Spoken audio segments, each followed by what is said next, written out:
Hi, it's Glamma with INNterview, one of the organizers of the Celebration of Life. So, how would you describe the Celebration of Life? Is it a protest or what is it?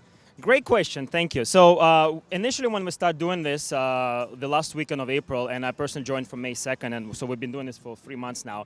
Initially it was a protest to end the lockdown, right? But as the time progressed, obviously the option of that kind of thing kind of lost its presence or maybe the importance. So we kind of transitioned into this festival of life, a celebration of life.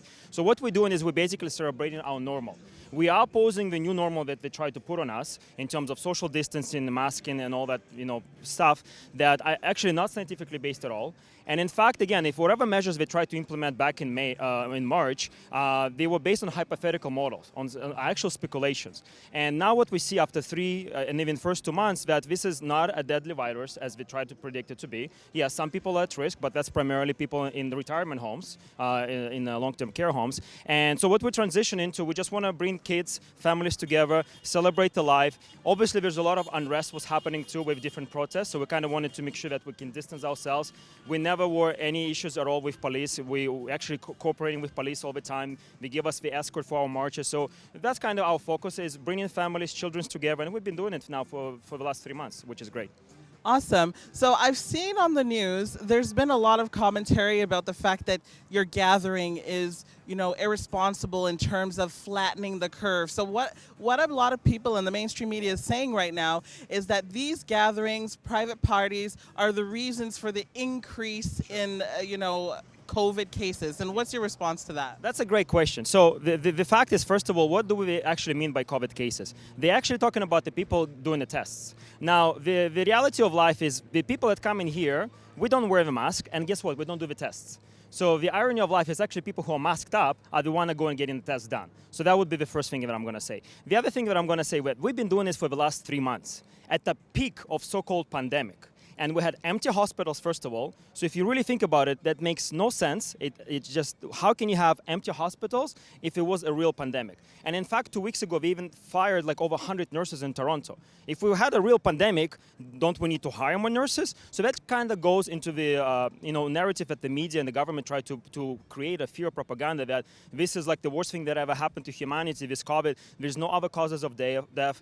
There's no other misery that happens in this world, which is total nonsense and ridiculous. If people don't know, last year, worldwide, 1.5 million people died from tuberculosis. 1.5 million, so 3 times than COVID deaths around the world right now. And we know most of those deaths are actually falsified because they say specifically that we're going to mark all the deaths as COVID, even if people die in the car crashes and they had COVID in their system, they're going to be marked as COVID. That's ridiculous. And what would you say, and what would be your action if because there's a lot of people saying that if the cases go up, we might have to lock down again. Yep. So what is going to be your response and the whole crew of Celebration of Life response if they want to lock down again? Enough is enough. We never had a pandemic in the beginning. So the second wave, why shouldn't I be scared of a second wave? Because we never had a first wave. Because what the government doesn't tell you specifically, and they're doing it on purpose, and that's a criminal behavior, they're misleading the public and they're creating fear propaganda. Because it doesn't matter if you have 500 cases happening in one day. First of all, a lot of those tests are false positive, which have been proven to show. So you can take that by half already. So we have 250. And you know how we know that this is not a real dangerous virus that they try to make it to be is because most of us people don't even need hospital help. Less than 5% of the cases actually need to be hospitalized.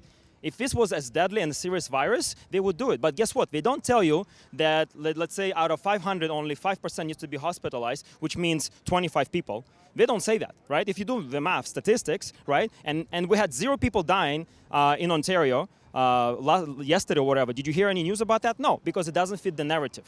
And we've been doing this again for the last 3 months. Hundreds and hundreds of people coming together. If this again was the real serious deadly virus, the whole city should have been in a hospital by now.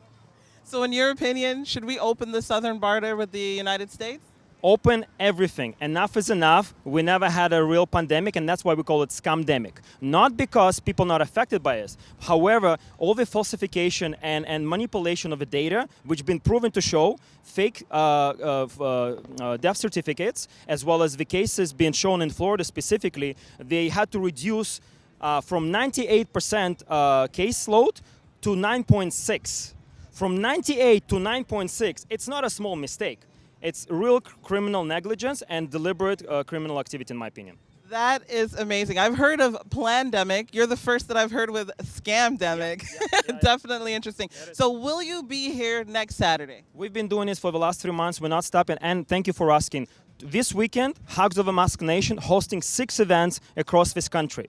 We have British Columbia, we have Winnipeg, we have Hamilton, we have Toronto, we have Ottawa, and we have Owen Sound. And next weekend, we're going to have at least 20 locations of this Festival of Life happening coast to coast. Because enough is enough. Our children and our family needs to have normal life. And if someone needs hospital help, guess what? We have one of the best medical help in this country, and hospitals are empty. So if somebody does need the help, they can go to the hospital to address it. Amazing. And if they want to find out about this, they can check out hugsovermask.ca. Thank you so much for your time. Thank you so much. Thank you.